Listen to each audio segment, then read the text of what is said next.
IBPS பிஓக்கு இன்னும் ஒரு வாரம் தான் இருக்கு. இந்த ஒரு வாரத்துல நம்ம என்னென்னலாம் பண்ணணும், என்னென்னலாம் பண்ணக்கூடாது அப்படின்றத தாண்டி ஒரு விஷயம் நான் சொல்லவா, எல்லாருமே இந்த தப்பை வந்து கண்டிப்பா எக்ஸாம்ல வந்து பண்றாங்க. என்ன அப்படின்னு பாத்தீங்கன்னா, அதாவது இப்போ வந்து ஒரு செஷன் எடுத்துக்கோங்களேன், ஒரு மேக்ஸ் அப்படின்ற ஒரு செஷனை எடுத்துக்கிறேன் அப்படின்னா, அந்த மேக்ஸ் செஷன்ல எடுத்தோடனே வந்து என்ன இருக்காது, சிம்பிளிஃபிகேஷன் இல்லை அப்படின்னோடனையும் ஒரு ஃபீல் வந்துடுது, நமக்குள்ள நமக்கே வந்து ஒரு ஃபீல் வந்துடுது.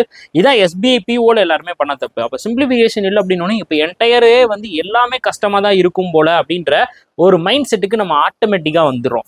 அப்போ நம்மளால என்ன பண்ணுது அப்படின்னு பார்த்தீங்கன்னா, அந்த இடத்துல உங்களால ஈஸியா இருந்தா கூட சால்வ் பண்ண முடியாத ஒரு சுச்சுவேஷன் வந்துடும். பிகாஸ் நீங்க அதை கஷ்டம் அப்படின்னு சொல்லி நீங்க வந்து திங்க் பண்றதுனால. இப்போ இன்னொரு டைப் ஆஃப் ஸ்டூடெண்ட்ஸ் என்ன பண்றாங்க அப்படின்னு பாத்தீங்கன்னா, இப்ப எஸ்பிஐபிஓவே எடுத்துக்கோங்களேன்.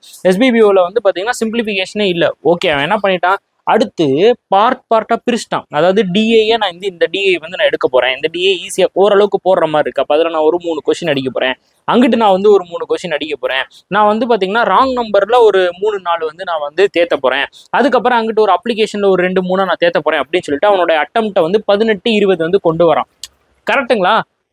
மெஜாரிட்டி ஸ்டூடெண்ட்ஸ் எப்படி திங்க் பண்ணிக்கிறான், சிம்பிளிஃபிகேஷனே இல்லை, நம்ம இனிமேல் என்ன ஐயா பண்றது அப்படின்ற மாதிரி திங்கிங் வந்து போறாங்க.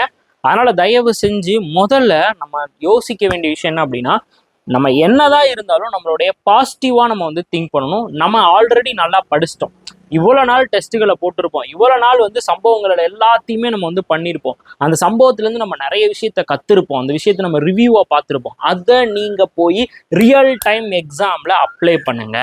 அதனால சிம்பிளிஃபிகேஷன் வரல அப்படின்னோடனே எல்லாமே கஷ்டமா இருக்காது, கண்டிப்பா ஈஸியானதெல்லாம் இருக்கும், அதெல்லாம் நீங்க பிக் பண்ணி போடணும். ஓகேவா? ஸோ ஒரு கேஸ்லெட் வந்து கேட்டாங்க அப்படின்னா, கேஸ்லெட்டை நீங்க கண்டிப்பா ஸ்கிப் பண்ற மாதிரி இருந்துச்சு அப்படின்னா, அதுக்கு பதிலாக நீங்க டிஐ 2 டிஏ சால்வ் பண்றதுக்கு ட்ரை பண்ணுங்க. 2 டிஏ கண்டிப்பா நீங்க சால்வ் பண்ணிடுவீங்க. கொஞ்சம் புரிஞ்சு சால்வ் பண்ணுங்க. நான் டிஏக்கெலாம் நிறைய வீடியோஸ் போட போறேன். ஆல்ரெடி வந்து பாத்தீங்கன்னா ஒரு டிஏ செட் வந்து சால்வ் பண்ணி போட்டிருக்கேன். அடுத்து கேஸ்லெட்டும் நான் அப்டேட் பண்றேன். நாளைக்கு உங்களுக்கு கேஸ்லெட் வந்து அப்லோட் ஆகும், பாருங்க. அதுல வந்து எப்படி கேஸ்லெட் அப்ரோச் பண்றது அப்படின்றது வந்து சொல்லி கொடுத்துறேன். இன்னொன்று வந்து பாத்தீங்கன்னா ரீசனிங் செஸ்ல மெஜாரிட்டியா தப்பு பண்றது என்ன அப்படின்னா, நீங்க எல்லாருமே ஒரு விஷயத்த வந்து ஃபாலோ பண்ணுங்க. சிம்பிளி என்ன பண்ணும் அப்படின்னா, பஸ்ஸில் எடுக்கிறீங்க அப்படின்னா டக்குன்னு ரீட் பண்ணிக்கிட்டே பஸ்ஸில் சால்வ் பண்ணக்கூடாது. உங்கள் எல்லாத்துக்குமே நான் ஒரு மெத்தட் சொல்லி கொடுத்துருக்கேன். பஸ்ஸில் முதல்ல நோட் பண்ணணும், ஒவ்வொரு பாயிண்ட்டையும் நீங்கள் நோட் பண்ணணும். நோட் பண்ணி கனெக்ட் பண்ணி சால்வ் பண்ணுங்க. அதே மாதிரி ஒரு எடுத்தோடனே ஒரு பஸ்ஸில் வந்து ஓப்பன் ஆகுதுன்னு வச்சுக்கோங்களேன், ஒரு பெரிய பஸ்ஸில் ஓப்பன் ஆகுது அப்படின்னா, அந்த பெரிய பஸ்ஸில் டக்குன்னு வந்து அப்ரோச் பண்ணுறதுக்கு முன்னாடி ஃபர்ஸ்ட் அதை ஒரு அனலைஸ் பண்ணுங்க. இந்த பஸ்ஸில் வந்து ஈஸியாக இருக்கா, வேரியபிள் இல்லாமல் இருக்கா, ஒரு சிங்கிள் வேரியண்ட்டாக இருக்கா, அப்போ இதை நம்மளால போட முடியும். இதுவே டபுள் வேரியண்ட்டாக வருதுன்னா நீ கொஞ்ச நேரம் போனேன் அப்புறமா வந்து பார்க்குறேன் அப்படின்னு சொல்லிட்டு நீங்கள் அடுத்த பஸ்ஸில் போயிருங்க. மோஸ்ட்லி ஸ்கோரிங் ஏரியாவுக்கு நீங்கள் இம்பார்ட்டன்ஸ் கொடுத்து முதல்ல முடிச்சுட்டு அதுக்கப்புறம் கூட நீங்கள் பஸ்ஸுக்கு வாங்க. பிஓவை பொறுத்தளவுக்கு சம்டைம்ஸ் எஸ்பிஐபிஓல ஸ்கோரிங் ஏரியாவே இல்லை சார், சம்பவம் நடந்துச்சு. இப்போ என்னன்னா, இந்த சிலாரிசத்துல எல்லாம் நியூ டைப் சிலாரிசம் வந்து கேட்குறாங்க. எப்படின்னா, இதுல இருக்கு பாத்தீங்களா, ஆன்சர் பண்ற போது ஒன்லி 1 ஃபாலோ, ஒன்லி 2 ஃபாலோ, அந்த இதுல எல்லாம் ட்விஸ்ட் வைக்கிற மாதிரி கேட்டிருக்காங்க. ஸ்டூடெண்ட்ஸ் அந்த இதெல்லாம் எனக்கு போட்டோஸ்லாம் அனுப்புறாங்க. அது எல்லாத்தையுமே நான் சால்வ் பண்ணி நம்ம மணிமாஸ்டர் ட்ரிக்ஸ் யூடியூப் சேனல்ல வந்து போட்டு விடுறேன், பாருங்க. சிலாரிசம் நியூ பேட்டர்ன்ல என்னென்னலாம் இன்க்ளூட் ஆயிருக்கு அப்படின்றதையும் நான் வந்து அப்டேட் பண்றேன், அதையும் வந்து பாருங்க. அதே மாதிரி வந்து பாத்தீங்கன்னா இங்கிலீஷ்ல வந்து எப்பயும் போலதான் இருக்கும் உங்களுக்கு. கண்டிப்பா ஜம்பிள்டு அதிகமா வரதுக்கு சான்சஸ் இருக்கு. அதே மாதிரி இந்த வேர்ட் ஸ்வாப்பை வந்து இம்பார்ட்டன்ட் கொடுங்க. வேர்ட் ஸ்வாப் நம்ம நல்லா வந்து போடலாம், அதுக்கப்புறம் எரர் ஸ்பாட்டிங் நல்லா வந்து போடலாம். இது நான் சொல்ல வேண்டியது. இப்போ நீங்க பண்ண வேண்டியது என்ன அப்படின்னு பாத்தீங்கன்னா, இந்த லாஸ்ட் ஒரு வாரத்துல வந்து பாத்தீங்கன்னா உன்னால எவ்வளவு ப்ரீவியஸ் இயர் கொஸ்டின் வந்து சால்வ் பண்ண முடியுமோ ப்ரீவியஸ் இயர் கொஸ்டின் வந்து சால்வ் பண்ணுங்க. அது எஸ்பிஐபிஓவா இருந்தாலும் சரி, ஐபிபிஎஸ்பிஓவா இருந்தாலும் சரி. அதாவது உங்களுக்கு ப்ரீவியஸ் இயர் கிடைக்கிறத சொல்றேன். எஸ்பிபிஓ கிடைச்சாலும் எஸ்பிபிஓ கூட சால்வ் பண்ணி பாருங்க, ஐபிபிஎஸ்பிஓவும் நீங்க வந்து சால்வ் பண்ணி பாருங்க. மார்க்ல வந்து மார்க் வரல அப்படின்னும் போது கொஞ்சம் டவுன் ஆயிருக்கும் போது தயவு செஞ்சு அந்த ப்ரீவியஸ் இயரை ஒரு டச் பண்ணிட்டு வந்துருங்க.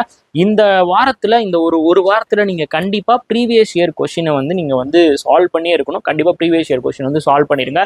அதுக்கப்புறம் இந்த மேத்ஸ்ல வந்து பாத்தீங்கன்னா அந்த ஸ்கொயரு, கியூபு, இந்த square value, cube value, percentage value, இதெல்லாம் கொஞ்சம் நீங்க வந்து ரீகால் பண்ணுங்க.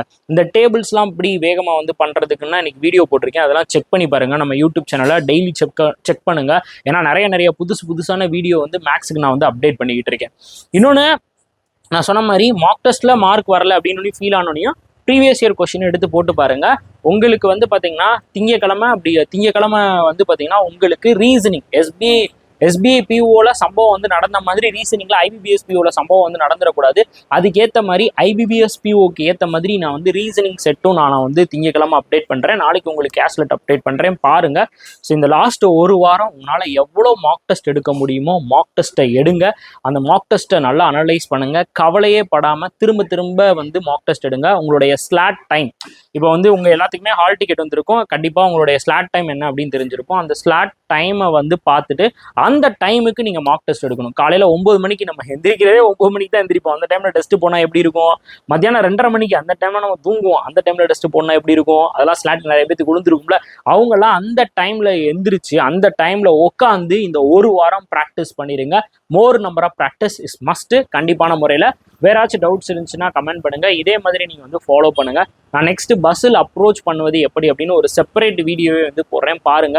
நம்ம சேனலில் நிறைய பேத்துக்கு வந்து ஷேர் பண்ணுங்க. வேறாச்சும் டவுட்ஸ் இருந்துச்சுன்னா கமெண்ட் பாக்ஸில் லீவ் பண்ணி விடுங்க. தேங்க்யூ.